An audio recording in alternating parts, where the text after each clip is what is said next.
The Moses of YouTube is here.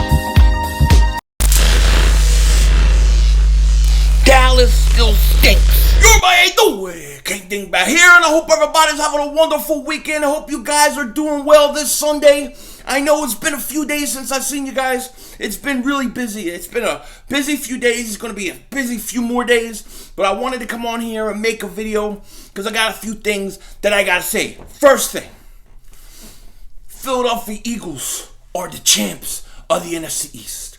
You call it the NFC East, you call it the NFC East, I don't care. But we destroyed the Cowboys. And Michael Anthony Fitness has paid his bet.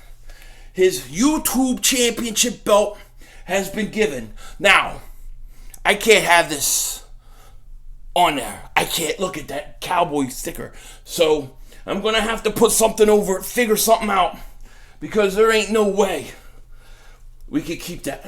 Now that looks better. I'm going to get something for that. Something to fix it. But it is my belt now. It is our belt now. We are the champs of the division.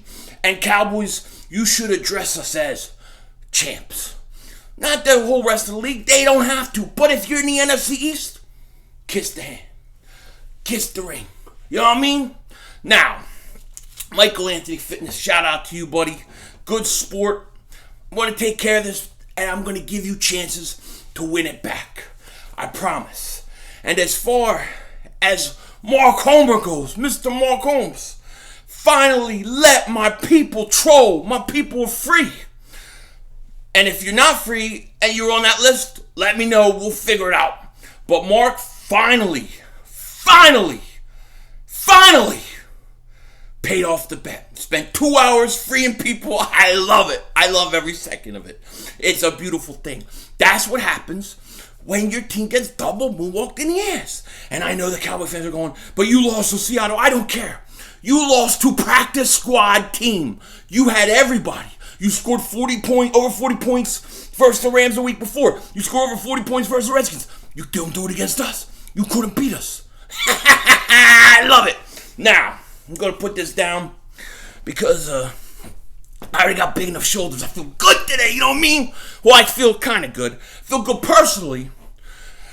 As far as football goes, in all honesty, it's very depressing watching these games. The Seattle Green Bay game's getting ready to start in a little bit. And to me, that's the game we should be playing in. That's how I feel. Like, we should be playing in that game. We got ripped off with Carson going out. Now, they didn't find Jadeveon Clowney. I don't understand it. I see so many plays where guys get fined for a lot less worse. I saw Lamar Jackson get hit the same way yesterday. No penalty. It's like they're very selective of who they call the penalty for and who they don't. And I hate it. I hate it. But, you know, it is what it is. It's just depressing when your team's not in the playoffs. You know, it is what it is. Hopefully next year, things will change. Now, I got to say this. When I watch the Kansas City Chiefs offense, I cannot help but daydream of a style of offense, a vertical offense like that for Carson Wentz. That is why I said Mike Kafka is my number one choice for an offensive coordinator. And believe it or not, he still is. He still is my number one choice. And the reason being is a few things. Okay, now let's go back to my previous video for a second. When I did my previous video, I talked about Kafka, and soon after that video was recorded and released, there were reports that Jim Caldwell could be a top candidate for the job. Now, I thought he retired. I thought he was gone from the league. I didn't know he was still available. Let me say this. If the Eagles could hire Jim Caldwell, I'm all for it. I'm all for it. I think he would be a tremendous asset for Carson Wentz. No question about it. I mean, look what he did with Peyton Manning, what he did with Stafford. These guys had their best years with him in a lot of ways. He is a very good offensive coordinator, okay? My only thing with him are these two things. The number one question I have with Caldwell is, if he's hired, who calls the plays? Is Jim Caldwell going to want to call the plays? I mean, he's a co-head coach. He's experienced. He's won Super Bowls with teams as coordinators. Even Baltimore, I think he won one. What are you going... Is he going to give up play calling to Doug Peterson? Is he going to be willing to do that? And is Doug Peterson going to be willing to give up the play calling to Jim Caldwell? I don't know if that works. I don't know how that works. They can work it out. Great. My other issue with Caldwell, and this is really my only issue, is he's older. He's an older guy, and I'm afraid that if he becomes the offensive coordinator, we lose him in 2 years. He may go and retire and be done. And then all of a sudden, 2 years later, we're switching coordinators, you know? It's one of the things where I was just like hoping maybe you get a young guy who spends 4 years, 5 years with your team and you get that consistency. But Jim Caldwell would be fantastic. He would be a fantastic choice. There's a lot of good choices out there. The quarterback coach for the Ravens, Urban, he would be a good guy. There's a lot of guys out there. It's going to be interesting. The one guy I tell you I don't want, and he's safe. We're safe now because he got hired by the Broncos, was Pat Shurmur. I didn't want him back. I had no interest in him. He's gone. Good.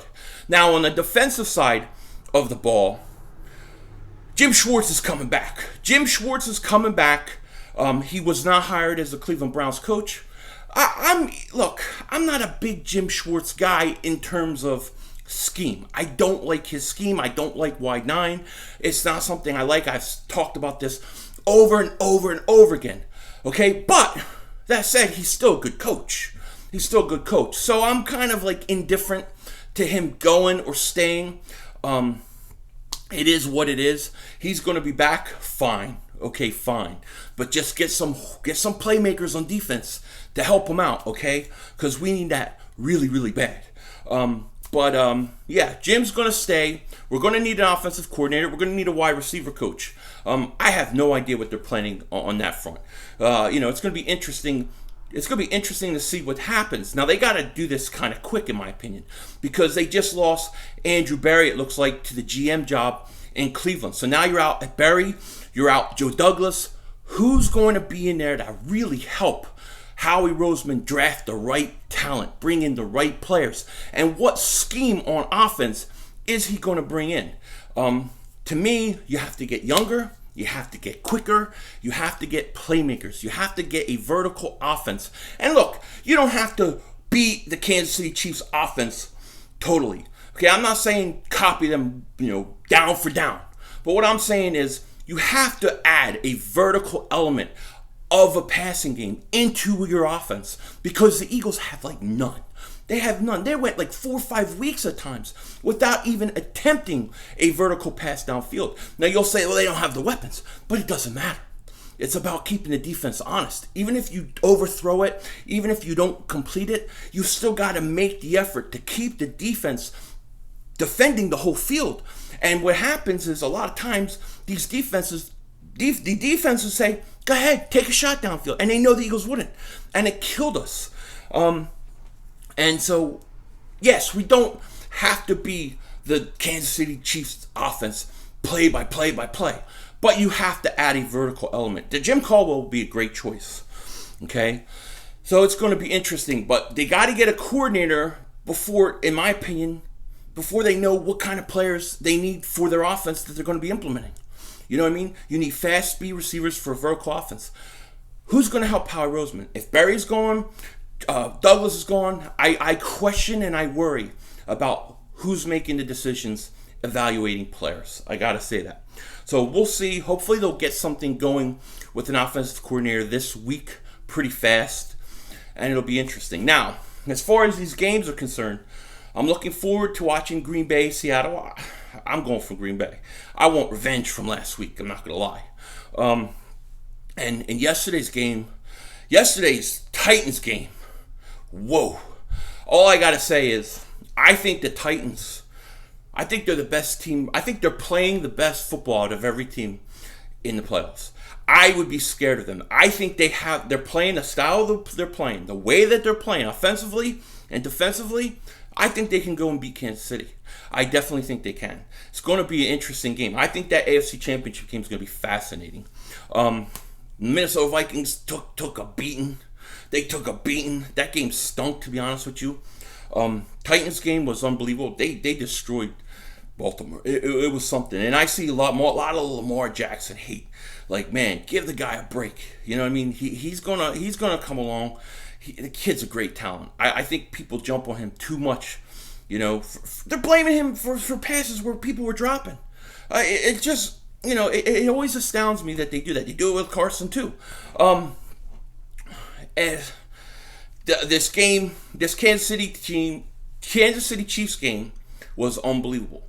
Down 24-0 to come back the way they did is awesome. I love that offense. I really do. I really would like Kafka to join and implement that kind of style. Now, Jim Caldwell, I'm okay with too. But geez, that Kansas City Chiefs, man, they are fast and they can score points in bunches. That was a double moonwalking of the ass.